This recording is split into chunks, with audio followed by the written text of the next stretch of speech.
Президент Бадыр Гунба встретился с финалистами и победителями конкурса команды Абхазии и обсуждали ход и промежуточные результаты.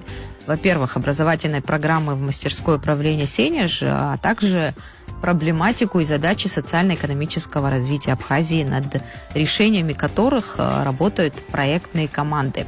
Представитель одной из команд Вячеслав Попов у нас в студии. Команда Вячеслава занимается проектами в сфере экологии. Они презентовали президенту идею, связанную с переработкой бытовых отходов. Вячеслав, мы рады вас видеть здесь, в студии «Радио Спутник». Добрый день. По поводу вашего проекта, вообще как прошла презентация, встреча с президентом, вот такие промежуточные итоги вы озвучили, как все это прошло, расскажите нам о своих впечатлениях. На самом деле проект достаточно объемный, масштабный. Мы его сейчас только обозначили проблематику, то, что в сфере обращения с мусором нет ни инфраструктуры, нет полигонов. Те свалки, на которые мусор сваливается, они не оборудованы очистными сооружениями, нет никакого мониторинга. Особое внимание мы обратили в данный момент на количество стихийных свалок, стихийных мусорок, которые образуются вокруг населенных пунктов, образуются в местах скопления людей, туристических каких-то объектов, местах отдыха на природе. И по примерным данным их около, больше 500 этих мусорок. Мы предложили создать программу «Экологический патруль», которая позволит обычным гражданам, неравнодушным при обнаружении свалки, мониторить эту мусорку и присылать фотографию с локацией в чат-бот, в Телеграме. Соответственно, это все будет фиксироваться на карте, это будет видеть президент, это будет видеть муниципальные органы, это будет видеть все пользователи интернета. Соответственно, во-первых, актуализируется проблема, и масштаб ее будет виден, что может повлиять как на сознание, так и на понимание того, что, во-первых, это реально исправить сегодня и завтра, не допускать подобных мусорок, потому что, во-первых, это вред природе идет, наша самая главная ценность. И, во-вторых, это не просто вред, это многолетний вред почве, растениям, качеству жизни людей, запахи, самовозгорания и так далее. Я думаю, какой вред наносит, люди прекрасно понимают. Большинство людей, я уверена, много информации, да. Но проблема ведь не в том, что не знают, где эти свалки находятся. Там даже, где официальные свалки, эта проблема утилизации, она существует. Вы говорите, нет полигона, но полигон был построен, он почти был готов, да. Но он до сих пор не запущен. Да, не запущен. Эта проблема тоже государству нужно как-то обратить на это внимание. Что не хватает, почему не запущен. Это тоже одна из задач. И второе, вы хотите концентрировать свое внимание именно на стихийных свалках. Нет, это то, что мы можем сделать сейчас, то, что можем показать. В рамках обучающей программы «Сенеж» мы рассматриваем глобальный проект. Глобальный проект – это система обращения с отходами в республике в целом. То есть это от образования и до утилизации, рекультивации, консервации, сортировки, переработки отсортированного мусора. То есть это более глобальный проект, на который нужно, во-первых, больше времени, нужно больше времени на исследование, нужно больше времени на изучение опыта и кейсов удачных, успешных иностранных государств, российских, и не только российских, и международных в том числе, организаций, которые участвуют, потому что проблема на самом деле глобальная в рамках мирового масштаба на самом деле. Проблема действительно мирового масштаба. Мы, работая над фильмом «Мусор» здесь, в «Спутник», изучали тоже ситуацию, и, как оказалось, официально зарегистрированные свалки, их площадь, она сопоставима с площадью города Пицунды. Это зарегистрированные. те, которые мы точно знаем, те, за которыми следят муниципальные службы. То есть угроза, да, природе, она огромная. И свалки растут, и вот это главная проблема, что делать дальше. Вот, допустим, мы видим, да, свалку убрали, этот объем мусора, там, стихийные свалки начнут муниципальные власти быстро убирать, там, в селах, в городах, неважно где. Но куда дальше, что делать? Какой вы предлагаете путь, учитывая условия Абхазии, да, возможности? Ведь это и расходы, которые лягут бременем на муниципальные власти. Да, безусловно. Где найти эти деньги? Главный вопрос. Хороший вопрос, где найти деньги, но проблема озвучена, предложение будет подготовлено. Здесь, конечно, затрагивается вопросы от образования мусора. Мусор образуется, скажем так, в семье. Это, в первую очередь, это сортировка, то есть инфраструктура для сортировки мусора. То есть мусорные баки, которые будут отдельно стоять.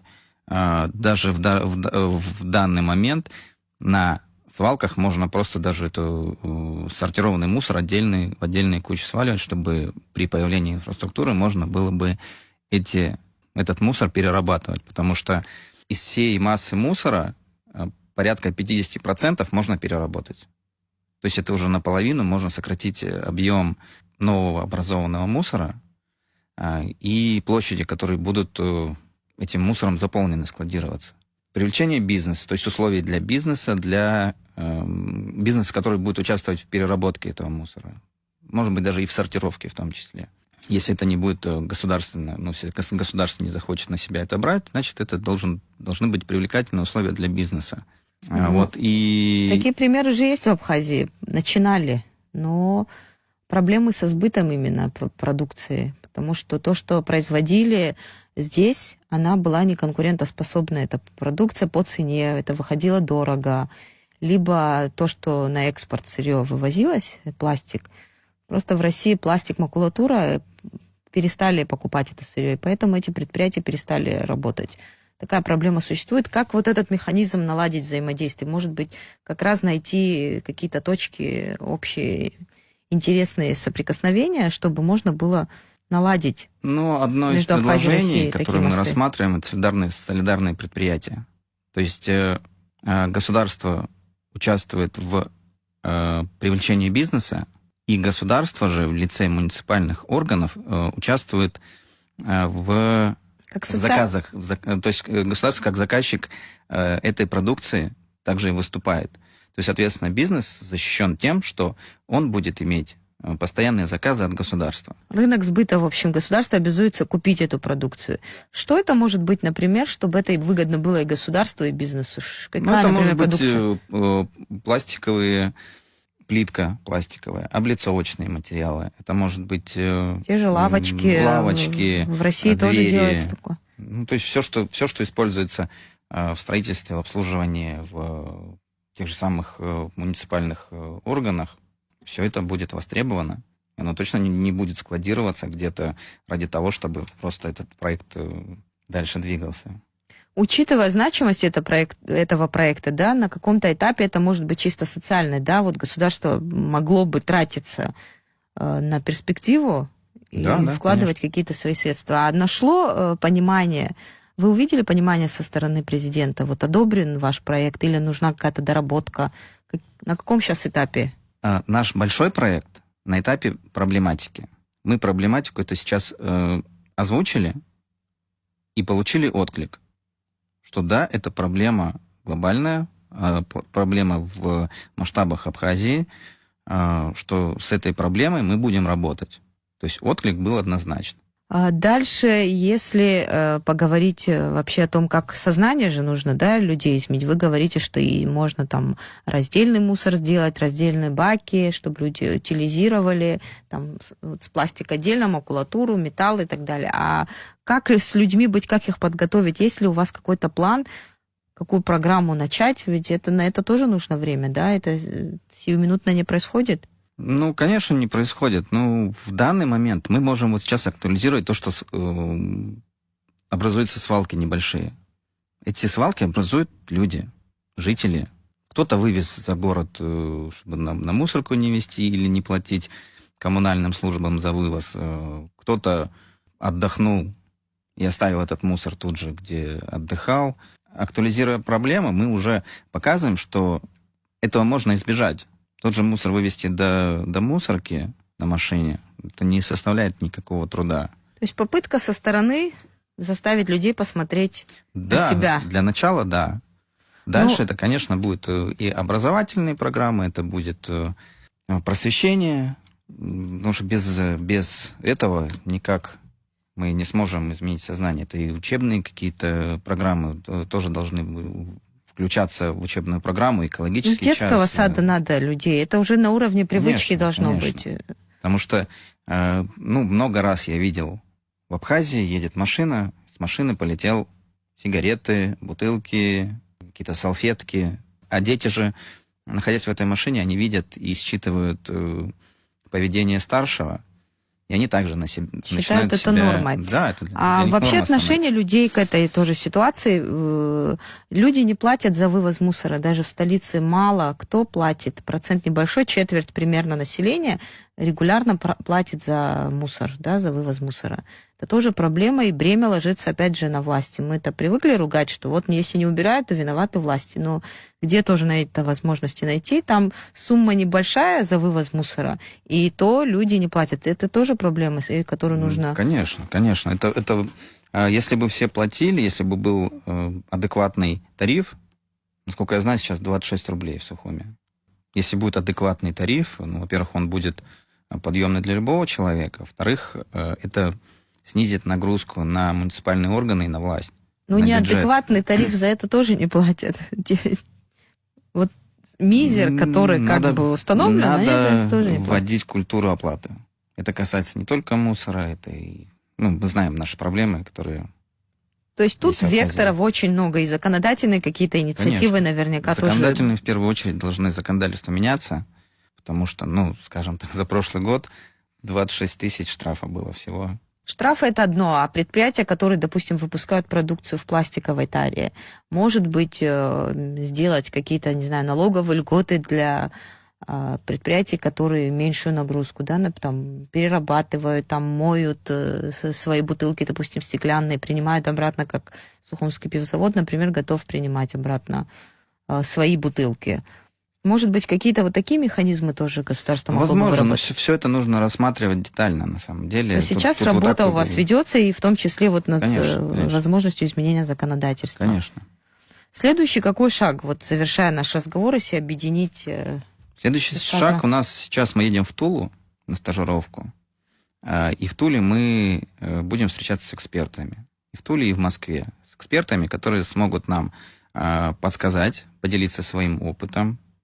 Мы на практических уже мероприятиях посмотрим, как работает мусороперерабатывающий завод. Посмотрим, как работает система обращения с отходами. И уже из этих, уже из практики будем проецировать на Абхазию все, что возможно. Интересно, конечно, еще изучить опыт регионов, где рекультивация, да, где использовали вот этот опыт рекультивации территории. Потому что у нас есть большая территория Маякской свалки в Сухуми, огромные территории. Там уже вот район разрастается, таким туристическим становится центром Сухума тоже. Да, место само хорошее. Если оно будет рекультивировано, там будет центр привлекательности и для местных жителей, и для туристов в том числе. У вас очень интересная задача, очень важная. Я думаю, что для страны, наверное, номер один, потому как если мы позиционируем себя как туристическая страна, должны думать, да, о проблемах экологии, о том, куда девать мусор, что с ним делать. Будем следить за тем, как ваш проект будет развиваться, и готовы здесь вас встречать еще раз и разные этапы обсуждать реализацию вашего проекта. Спасибо, что были с нами. Спасибо большое. Тема действительно сложная, но мы будем делать все для того, чтобы она реализовалась. Благодарю вас. А нашим слушателям напомню, у нас в студии был Вячеслав Попов, он представитель одной из команд победителей конкурса команды Абхазии. Он рассказал о проекте по утилизации, по сбору, утилизации мусора в республике, о том, на каком этапе сейчас проект и какие направления этого проекта разрабатываются его командой.